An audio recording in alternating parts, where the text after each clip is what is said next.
Bueno, en primer lugar, bienvenidos a todos y a todas, o a todas y todos, y agradecer especialmente a MS Smart y Fundación Quim Barcelona, Quim BCN, la organización de esta jornada, ¿no? Y a todos sus colaboradores, también muchísimas gracias. Entonces, hoy vamos a hablar en esta mesa sobre las tecnologías habilitadoras para la transición energética. Y creo que es interesante en estos momentos en los que estamos viendo estos procesos de transformación, de digitalización, de tecnología y ver cómo estas cuestiones impactan realmente sobre el sector energético o el mundo energético en la reducción de emisiones, etcétera, etcétera, ¿no? A partir de eso, para poder conversar y poder sumergirnos un poquito mejor en este ámbito, pues hoy podemos contar con 4 ponentes, de los cuales no quiero equivocarme, no de los nombres, sino de sus puestos. Javier Torres es el gerente general en Metal for Reformer. Leide Forero es directora estratégica en Clime. Ana Bugarín hoy no ha podido venir y en su lugar viene Fernando Rus como consultora de sostenibilidad en DECRA. Y por último, Yassid Ayat, investigador de ICFAE. Entonces, si os parece, vamos a tener aproximadamente unos 5 minutos en una presentación personal de cada uno de vosotros y luego pues, utilizaremos unos 10 minutos para debatir un poco más y ver cuál es vuestra visión más holística sobre esta cuestión, ¿no? Empezando por Javier Torres, ¿no? Trabajáis en MMM en soluciones vinculadas al desarrollo industrial, en cuestiones o en el hidrógeno como energía. Entonces, quisiera preguntaros también cómo vuestras soluciones pueden aportar y ayudar a la reducción de emisiones y a la evolución de este sector energético. ¿Cuál es vuestra visión sobre esta cuestión? Vale, intentaré darte la visión no comercial, cosa que es difícil, pero bueno, intentaré. Lo primero es que la gente debe entender que nosotros lo que hacemos es, damos soluciones de metanol. En metanol lo que utilizamos es el vector energético que transporta la molécula de hidrógeno. Es decir, la molécula de hidrógeno de per se tiene serias limitaciones, serios constraints. Uno es la compresión para su transporte y optimizar o maximizar la máxima cantidad de moléculas de hidrógeno dentro de un sistema de transporte. Nuestro sistema, lo que hacemos es utilizamos metanol renovable, y lo obtenemos o bien del metano o bien del CO2. Y lo que hacemos es, en su combinación, lo combinamos con hidrógeno que viene de un electrolizador, hidrógeno verde. Entonces, nuestra ventaja competitiva está en el transporte. Es decir, nosotros tenemos líquido en toda nuestra fase de producción. Desde lo que podemos utilizar las infraestructuras actuales, es decir, los tanques los utilizamos, los pipings actuales se pueden utilizar, las bombas se utiliza todo. Lo único que nosotros hacemos es, en el momento que es necesario ese hidrógeno, nosotros generamos el hidrógeno. Con lo cual, ventajas competitivas que tiene, como bien has comentado, primero, bajas emisiones, incluso si hablamos de metanol renovable, emisiones cero. Nuestro sistema ya de per se en su producción no es un sistema de combustión, es un sistema de catálisis, con lo cual reduce un 30% las emisiones potenciales de CO2. No emite ni NOx, ni SOx, ni PMs, que son las partículas sensibilizantes en la que nadie habla, pero que son importantes que tengamos en cuenta para las futuras generaciones. Porque todas las ciudades, cuando eliminan los vehículos y colocan vehículos eléctricos, no lo hacen solamente por las emisiones de CO2, sino por los elementos sensibilizantes. Entonces, todo eso nosotros lo eliminamos. Entonces, a nivel económico, como te he comentado, no hay grandes inversiones porque no es necesario. Utilizamos lo que ya tenemos al alcance de cualquiera y nosotros solamente convertimos o generamos hidrógeno en el momento de su necesidad. Para que tengáis una idea de la magnitud de números, estaríamos hablando de que una cuarta o una quinta parte de lo que coste real de 1 kilogramo de hidrógeno en el mercado es lo que cuesta generar hidrógeno a demanda del cliente. ¿Y cómo puede convertirse esto que nos planteas en una alternativa real, en una cuestión real en el ámbito de la movilidad y en el ámbito de la industria, teniendo en cuenta pues, las barreras en cuanto a las infraestructuras o en el propio desarrollo de la electrólisis y en la situación real en la que estamos viviendo, ¿no?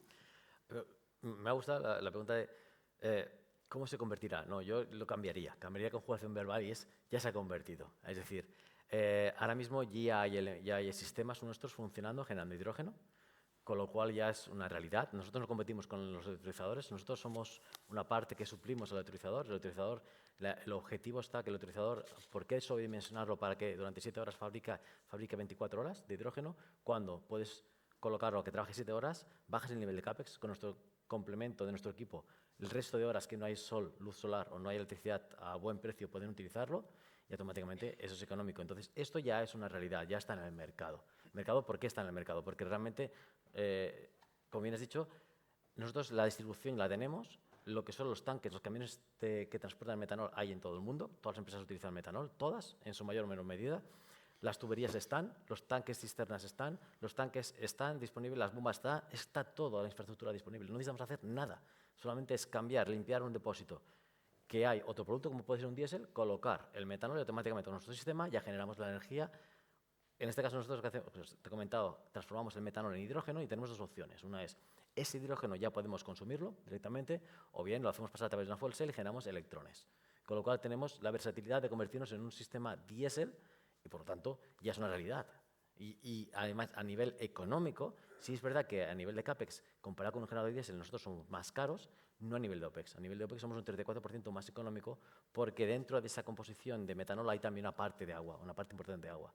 Y está a disposición ya del público, ya hay gente que lo está llevando. Hoy mismo se ha publicado, coincidiendo con el evento por suerte, se ha publicado ya que Balearia va a ser el primer suministrador o consumidor de nuestro sistema Inomat en España. Y como estos hay 5 proyectos más en marcha en España y para el año que viene hay 30 proyectos más a nivel europeo.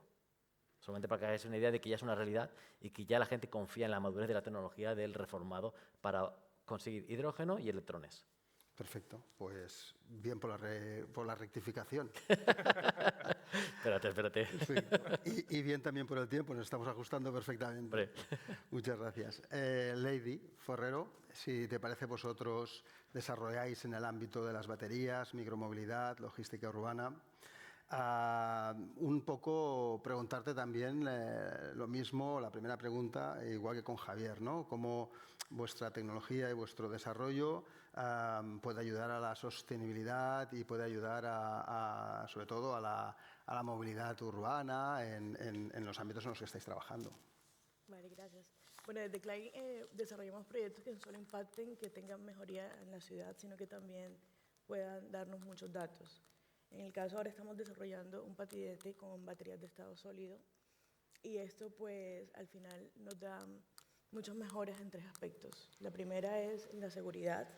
¿Por qué? Porque actualmente pues tenemos una connotación de riesgo en las baterías. De hecho ahora toda la parte de la prohibición de la micromovilidad en el transporte público pues proviene de ese riesgo de incendios. En cambio, con estas nuevas baterías que se están implementando de químicas o de estado sólido, se reduce todo este riesgo y así también aumenta los ciclos de vida de estas baterías, tenemos mayor duración. ¿Vale?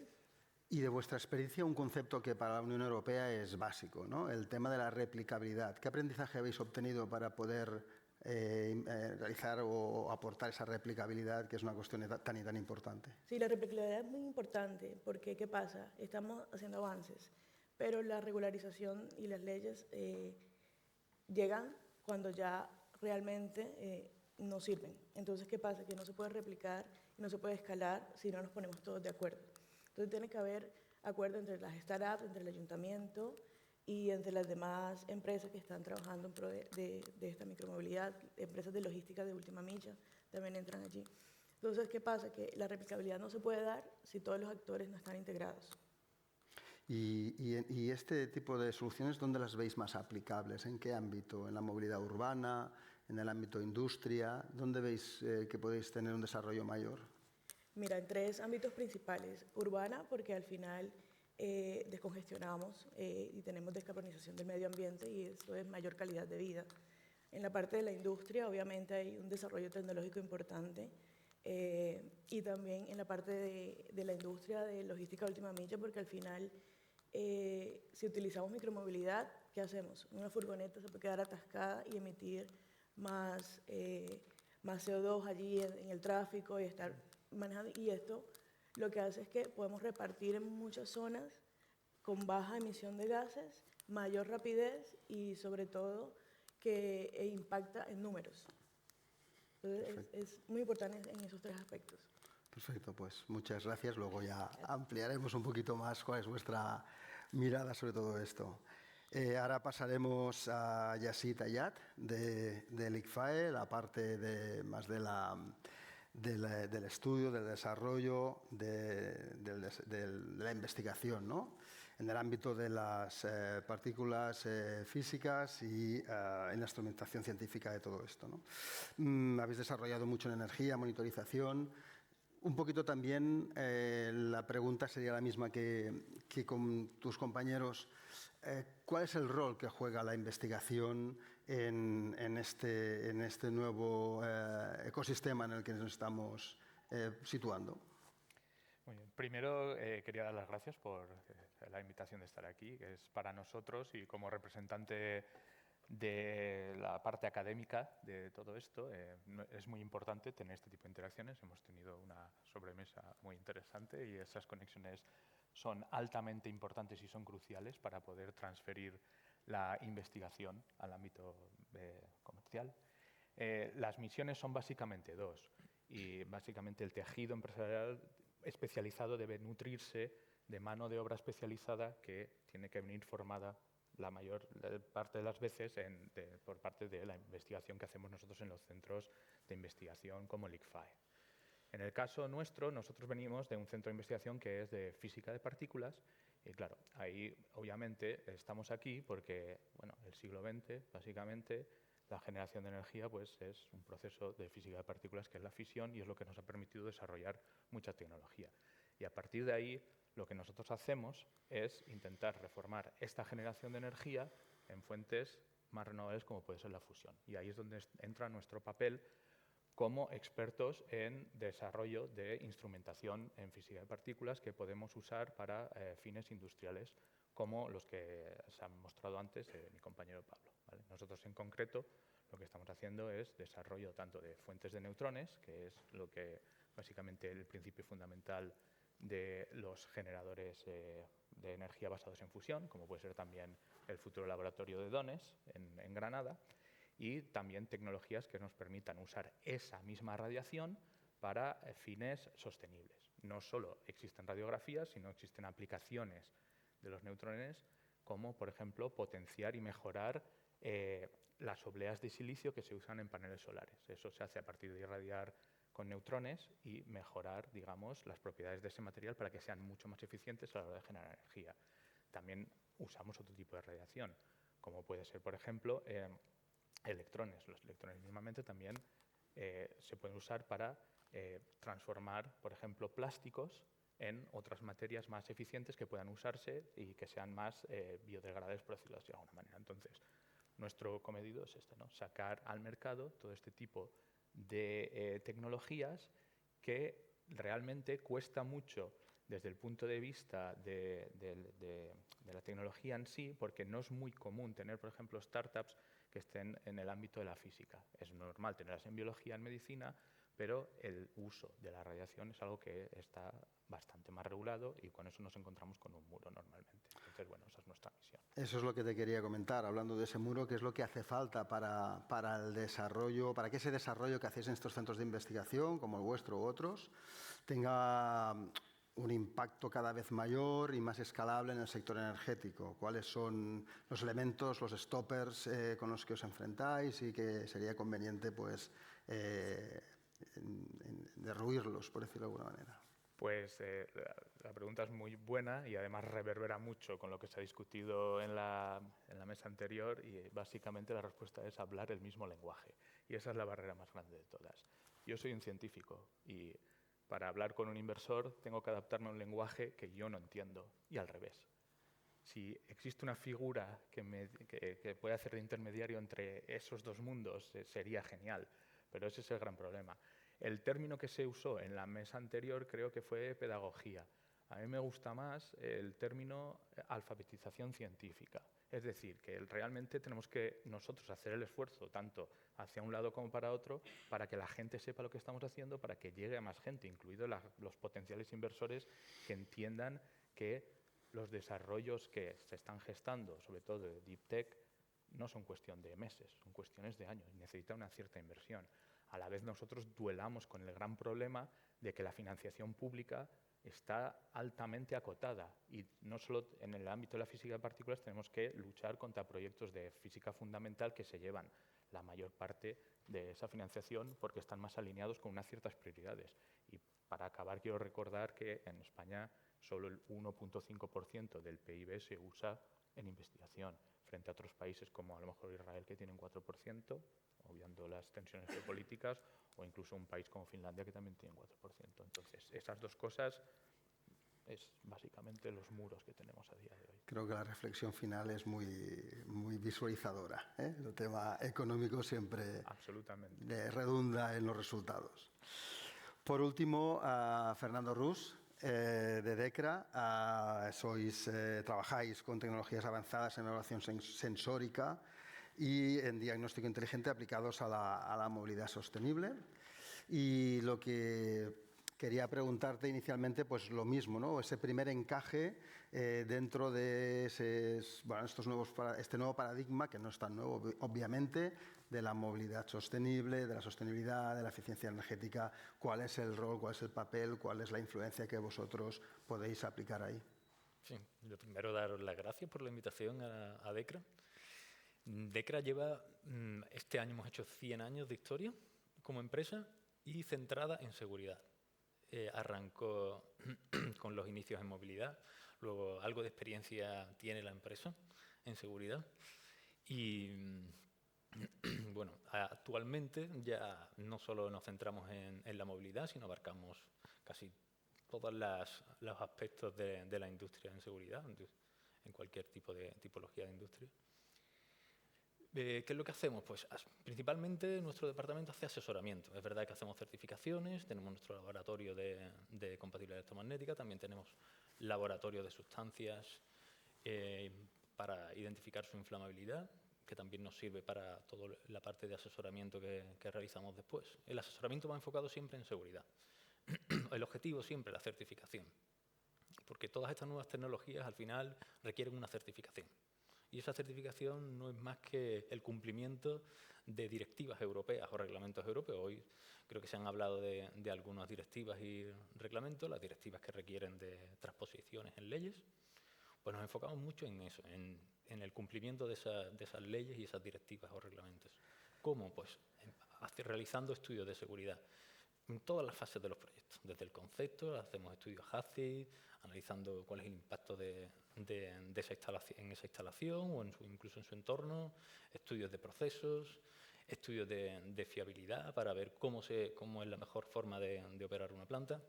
Y ese, digamos, que es el asesoramiento y el impulso que nosotros estamos dando a todas estas nuevas tecnologías. Sí, eso que quería preguntar, al hilo sobre esto último que comentabas, ¿no? Cómo se adapta la seguridad en ámbitos como la micromovilidad y qué problemas, un poco en línea también de lo que comentábamos antes del ámbito de la investigación, qué problemas os podéis encontrar a la hora de aplicar esa seguridad en un sector donde la tecnología, por ejemplo, pues se está desarrollando a una velocidad muy elevada, ¿no? Supongo que ahí debéis tener una descompensación de pasos y cómo lo hacéis para adaptarse a esas diferentes velocidades y en el momento en el que vosotros, pues bueno, sois los garantes, ¿no? de que eso se desarrolle con esa seguridad. Sí, en eso estamos. Ese es nuestro principal objetivo, dar ese impulso independientemente del estado en el que se esté encontrando esa tecnología y todas las dificultades. ¿Por qué? Porque a la hora de certificar se encuentra que falta normativa, en muchos casos, aunque en otros no. Tengo, no sé, un ejemplo que he puesto en algunas veces es las estaciones de servicio de hidrógeno. Ahí tienes un poco de normativa. Tienes una legislación que cumplir y tienes una normativa que te ayuda a intentar cumplirlo. Esa normativa te deriva a estudios de seguridad para ver cuáles son las distancias de seguridad.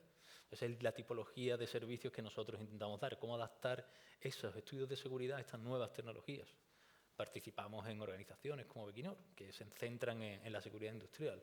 Ahí, para las guías como la de hidrógeno o como la de baterías también, pues trasladamos toda nuestra experiencia en los estudios de seguridad realizados, como has comentado, antes de que salgan todas esas normativas, para después trasladarlas a esas organizaciones que después, a su vez, son trasladadas a las normativas que entran en vigor. Esa es nuestra gran aportación.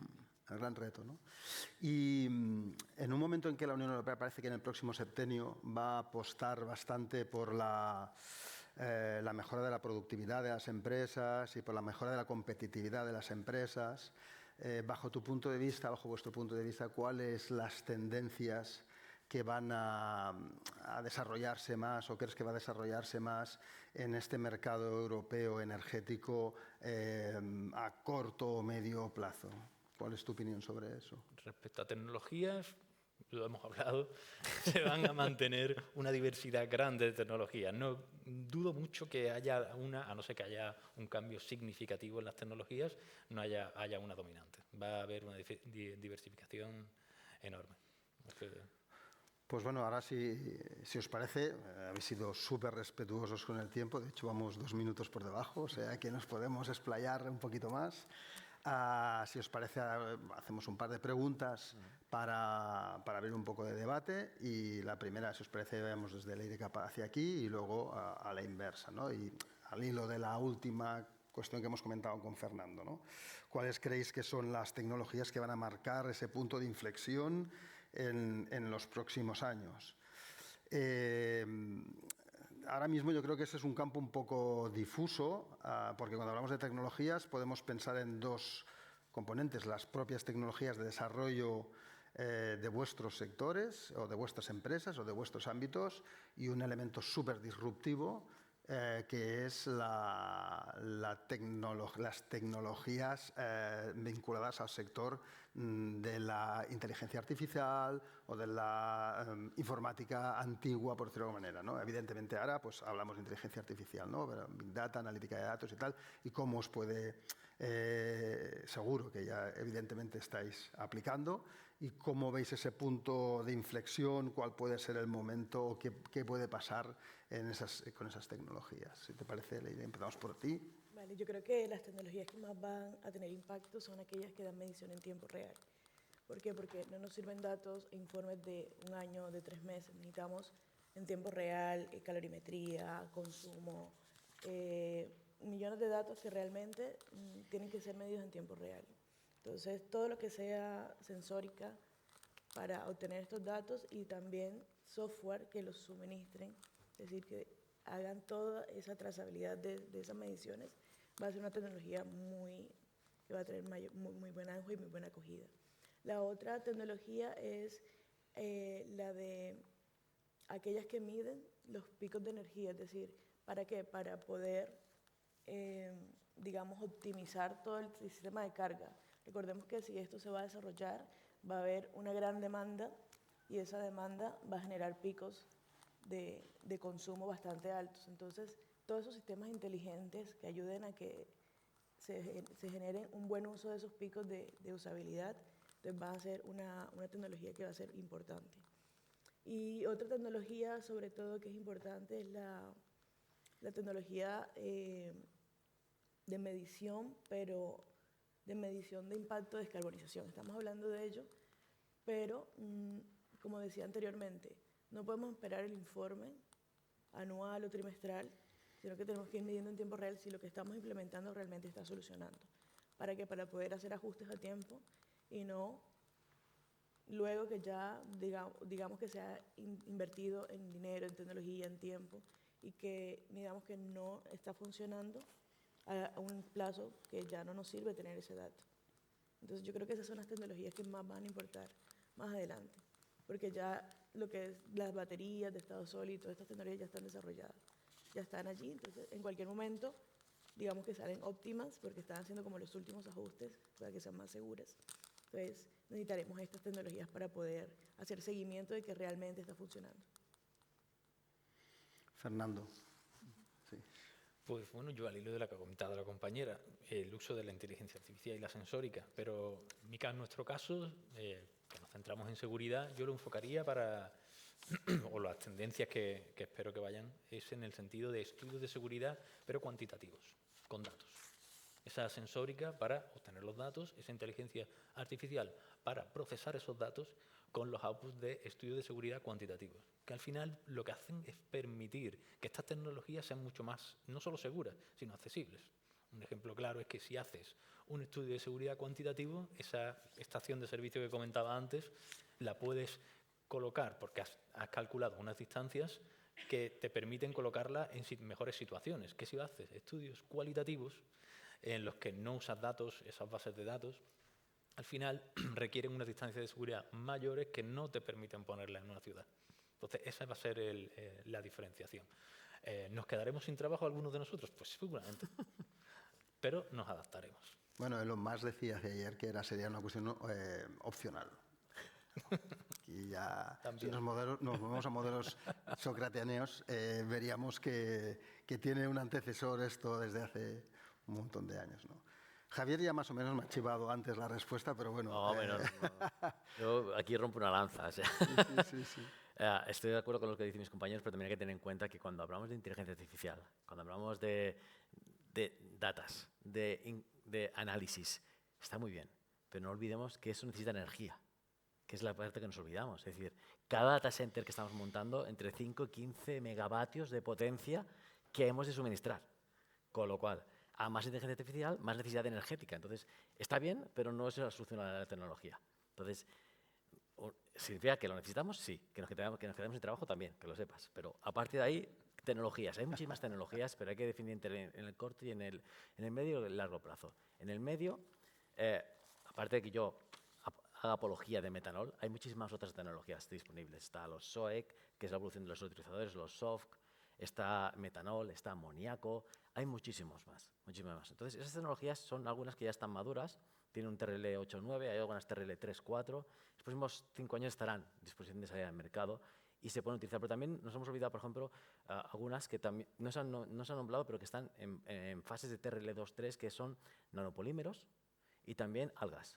Las algas, hay estudios, y nosotros estamos metidos en un proyecto muy interesante, que las algas generan hidrógeno automáticamente, y los nanopolímeros son capaces de hacerlo. Entonces, esto en el corto. En el largo plazo, a 20 años, los constraints que tenemos actualmente del hidrógeno están solventados. Es decir, nos guste o no, lo tengo claro. Es decir, encontramos una solución de cómo transportar ese hidrógeno por tuberías. Actualmente no la hay, actualmente comprimimos y desplazamos perdiendo un montón de energía. Y en el futuro estará. Como estará disponible, hidrógeno será una más. Pero no olvidemos que si queremos sustituir los fósiles, solamente para que os hagáis una idea, todo el metanol que hay en el mundo ahora mismo y todo el amoníaco, estamos consiguiendo sustituir un 6 o 7% de todo el diésel que necesitamos al año. Con lo cual, imaginaos la de tecnologías que tienen que haber disponibles para ser capaces de eliminar totalmente el diésel. Por lo tanto, no hagamos falacias, tengamos claro que entre el 20 y 50 aún habrá diésel. ¿Sí o sí? O sea, eso tengámoslo claro. Lo que sí que hemos de ver es cómo reducimos esa cantidad de consumo de diésel con mezclas de otros productos para reducir las emisiones de CO2. Y también otra tecnología que está en boca, que se ha hablado hoy, es la captura del CO2, captura del carbono. Si yo genero, sí o sí voy a generar emisiones de CO2, vamos a desarrollar tecnología para capturarlo. Porque si yo tengo que emitir porque sí, porque no hay otra opción, si la capturo y la convierto en un subproducto que luego puedo volver a utilizar, cierro el círculo, hay una economía circular. Por lo tanto, esas tecnologías estarán disponibles en 10-15 años a partir de ahora. Perfecto. Pues Yasid, te toca cerrar esta primer rueda. Perfecto, porque además... Y empezar la segunda, por cierto. Vale, pues me voy a subir al caballo de algunas respuestas y también de la mesa anterior, porque se ha mencionado algo que para mí va a ser la revolución no solo en ciencia, sino en aplicaciones, y es que además este año es el aniversario de 100 años de la aplicación, descubrimiento de la física cuántica, y ahora es una revolución, y sinceramente todo el que quiera que sus aplicaciones se catalicen de una manera más rápida, mejor y más eficiente en términos de energía, porque, por ejemplo, uno de los paradigmas que pretende resolver la computación cuántica y la simulación, que es otro tema diferente, es el uso de energía por parte de la inteligencia artificial. Yo trabajo en cuántica, no soy una autoridad, y podéis no creerme, pero Ignacio Cirac, que es el director del Max Planck, del Instituto de Óptica Max Planck, y uno de los candidatos a premio Nobel, básicamente define cómo la revolución cuántica es comparable a la electricidad. básicamente. ¿Y qué podemos hacer con eso? Porque cuando pensamos en cuántica, todos tenemos el bicho este enorme de IBM, el refrigerador este y los qubits y tal, pero es que va mucho más allá, porque sí que es cierto que queda un cierto tiempo para, digamos, la supremacía cuántica con un ordenador de este estilo. Pero a día de hoy, no después de 15 años, ya podemos manipular cuánticamente sistemas que nos permiten simular, por ejemplo, una molécula, cómo se transfiere la energía dentro de una molécula. Y eso, a día de hoy, es una cosa que hace que optimicemos mucho nuestros recursos y la eficiencia de los procesos de catalización, por ejemplo, y cosas así. Y funciona tanto en biología, en química y en física y en cualquier tipo de situación donde yo pueda inventarme un sistema cuántico que me solucione un problema. Así que también me gustaría decir que, como norma general, si alguien quiere invertir en cuántica, yo creo que ahora es un buen momento para ello. El tren de la inteligencia artificial ya lo perdimos aquí. Y en Europa en general lo hemos perdido en muchos casos. Tenemos Estados Unidos y China enfrentados, pero aquí sí que tenemos un tren. Y ya, para terminar esta parte, la combinación de la inteligencia artificial con la cuántica aún es más potente porque nos permite aún resolver ese tipo de problemas de una manera más eficiente y sobre todo lo que decía, de la optimización energética del uso de la IA que hacemos todos, básicamente. Muy bien, pues hemos incorporado dos elementos nuevos, ¿no?, al debate, que es la IA y la física cuántica.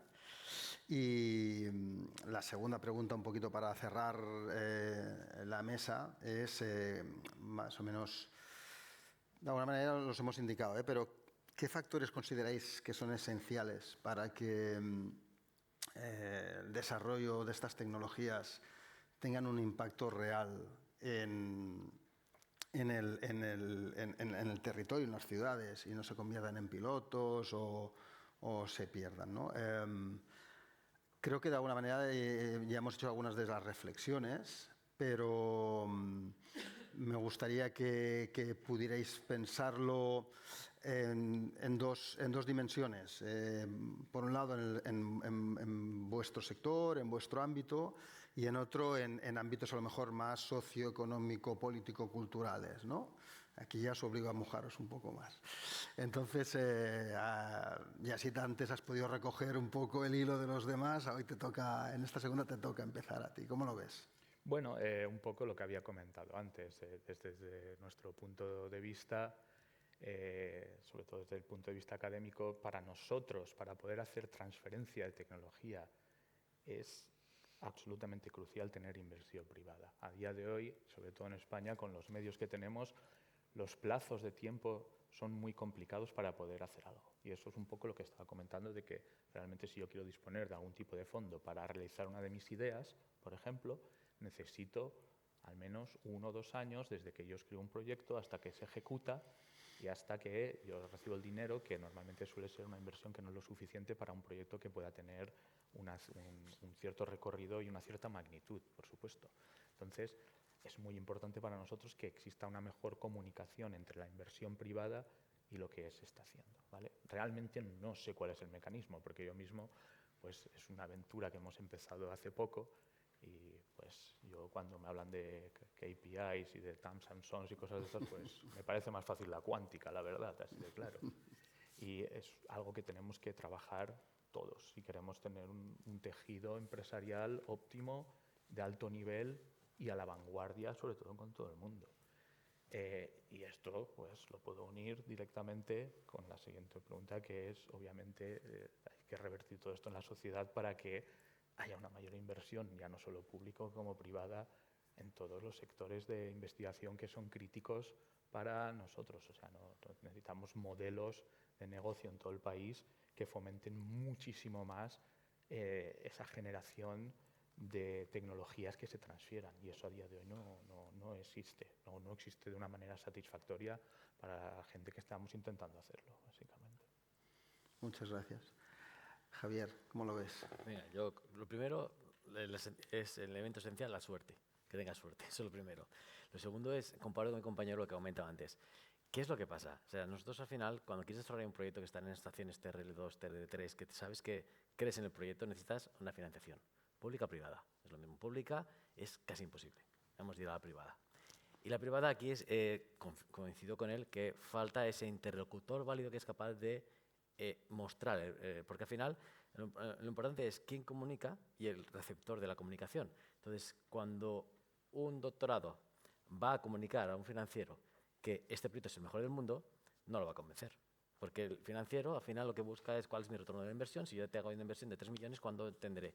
Se ha hablado hoy también, ¿cuándo saldré, etcétera? Entonces, esto hemos de cambiarlo. Hemos de conseguir que haya esa alineación. Nosotros nos ha costado muchísimo conseguir levantar capital. Mucho más de lo que... Y tenemos un producto sólido, tenemos POCs que demuestran que es un producto eficiente. Pero, ¿qué es lo que pasa? Que a la hora de levantar capital, ellos lo que hacen es, vamos a preguntar a los expertos. ¿Quién es el experto? Aquel que lleva 10 años, 15 años haciendo lo mismo. No es ni bueno ni malo. Entonces, preguntan y dicen, no, la tecnología del electrolizador es mejor. Mejor si ni has valorado lo que te estoy ofreciendo. Entonces, ahí es donde está el problema. Hemos de tener una mente más abierta y ser capaces de analizar cualquier tipo de tecnología, porque hay muchas tecnologías que están en estadios muy bajos porque no tienen financiación propia, y si lo diéramos en impulso necesario, no necesitaban mucho capital, automáticamente se convertirían en soluciones reales. Y luego otro, que aquí le quito, así tiene que pensar otra cosa mi compañero, es el tema de la regulación. Sabías que iba por ahí. La regulación nos mata. Es decir, una cosa es que tú tienes un producto, un POC, que al final más o menos tiene ciertas limitaciones en la regulación normativa, pero puedes montarlo, incluso que no tenga CE y ATEX. Pero claro, cuando vas a sacar un producto real al mercado, empezamos con las regulaciones que hay. O bien no hay regulación, o la regulación como no hay, dicen, como no hay nada, te voy a simular lo más complejo que hay. Entonces, en nuestro caso, por ejemplo, se intenta aplicar lo que sería la regulación que va a lo que sería una planta química. No, perdón, no es una planta química. El mío es un sistema que es como una mesa que tenemos en las oficinas. Entonces, ¿por qué me aplicas la normativa? Es que no hay nada más. Entonces, como no hay nada más, al final eso ha de cambiar, se ha de adaptar esa normativa, ya sea a nivel europeo, a nivel nacional, pero esa adaptación es lo único que salvará a los proyectos que están en estadios, que están a punto de salir al mercado y no salen justamente porque la regulación no les ampara ni les protege. Todo lo contrario, les ponen trabas para que no puedan entrar. Ahí te he dado. Fernando, ya... Sí, pero la voy a aprovechar. Ya lo sé, ya.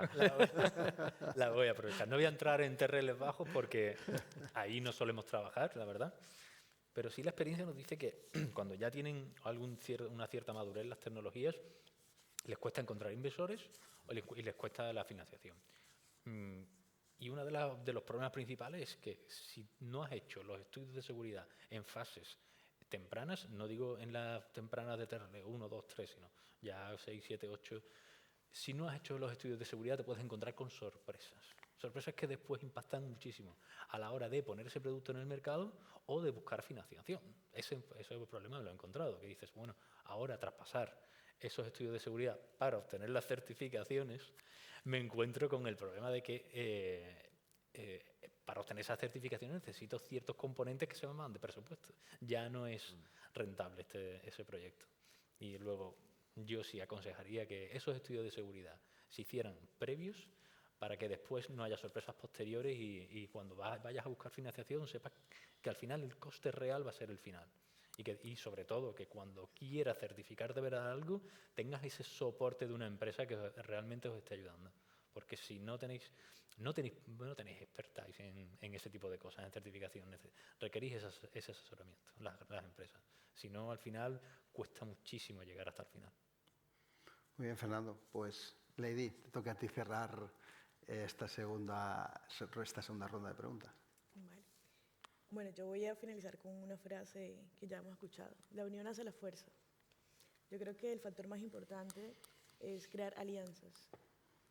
Alianzas desde todos los aspectos, desde el aspecto técnico, desde el aspecto de ayuntamientos, desde el aspecto de centros tecnológicos.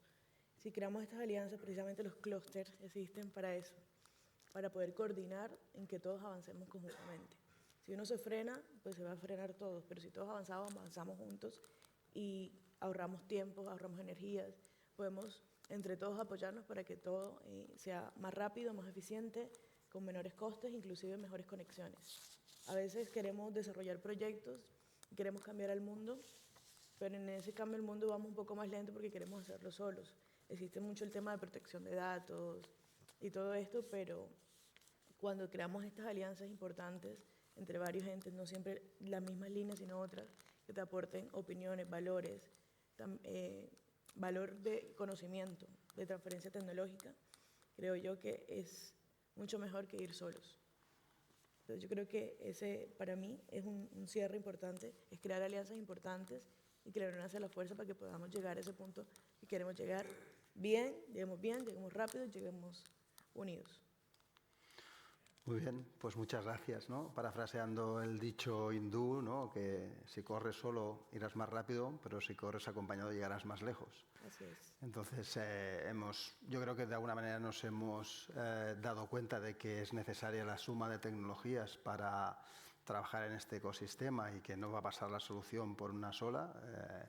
Javier nos ha hecho alguna referencia en este sentido, pero también creo que ha sido interesante cómo hemos oído otros conceptos como física cuántica, como inteligencia artificial, como suerte.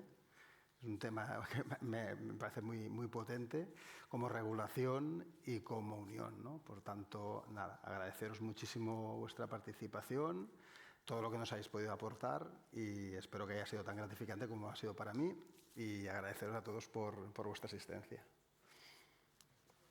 Gracias.